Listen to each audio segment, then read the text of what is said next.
Your morning news now. The coronavirus has been declared a pandemic by the World Health Organization. U.S. stocks plunged again, and American cities are banning large gatherings. The death toll in the U.S. is at least 38 people, with over 1,000 cases spread across the states. President Donald Trump announced in an Oval Office address that he is restricting European travel to the U.S. and is also asking for additional funding to ease the virus's economic costs.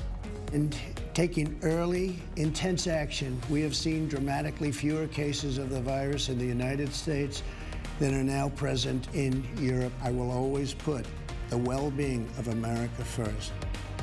Today, House Democrats are expected to present legislation that will provide free testing, paid sick leave, expanded unemployment insurance, and SNAP benefit increases. Despite the global fears of the coronavirus, new statistics show that the majority of people who become infected will survive. More than 60,000 people who contracted the disease have recovered. Most have mild symptoms and rebound within weeks. In China, 3/4 of its patients have already recovered. In Wisconsin, the number of cases of coronavirus have climbed to 6, and in Minnesota, there are now 5 cases. Those numbers are expected to grow as people continue to be tested, and universities in our area are making changes to try to prevent its spread. UW-La Crosse is canceling classes the week after spring break. Following that, they'll eliminate in-person classes for another 2 weeks.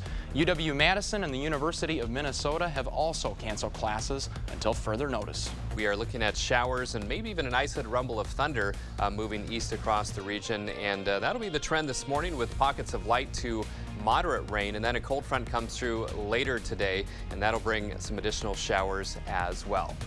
All right, thank you, Bill. Harvey Weinstein has been sentenced to 23 years in prison in a landmark rape case. Weinstein was convicted last month on 2 counts of sexual assault.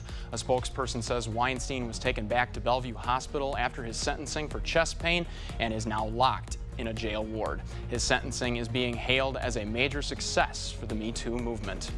Colton True has been sentenced to 53 years in prison for the hit-and-run deaths of 3 Girl Scouts and a mother as they picked up trash on a highway in western Wisconsin.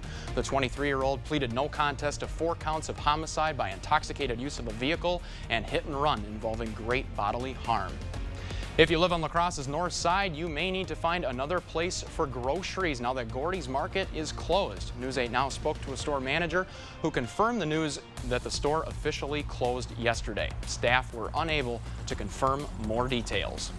The Minnesota Supreme Court upholds Winona County's ban on the mining and processing of silica sand. Minnesota Sands LLC argued the ban was unconstitutional, but the Supreme Court agreed that Winona County's ordinance meets the constitutional tests. The southeastern Minnesota county imposed the ban out of concerns about environmental and health impacts of silica mining and processing. 3 bridges in La Crosse County are being redone thanks to a state transportation grant. The $310,000 will be used to strengthen the load-restricting bridges in the towns of Berry and Farmington. La Crosse County was one of 152 local communities awarded a grant. The bridges are located at County T and Fleming Creek and County YY and I, both over Bostwick Creek. Construction on the bridges could start by the end of this year.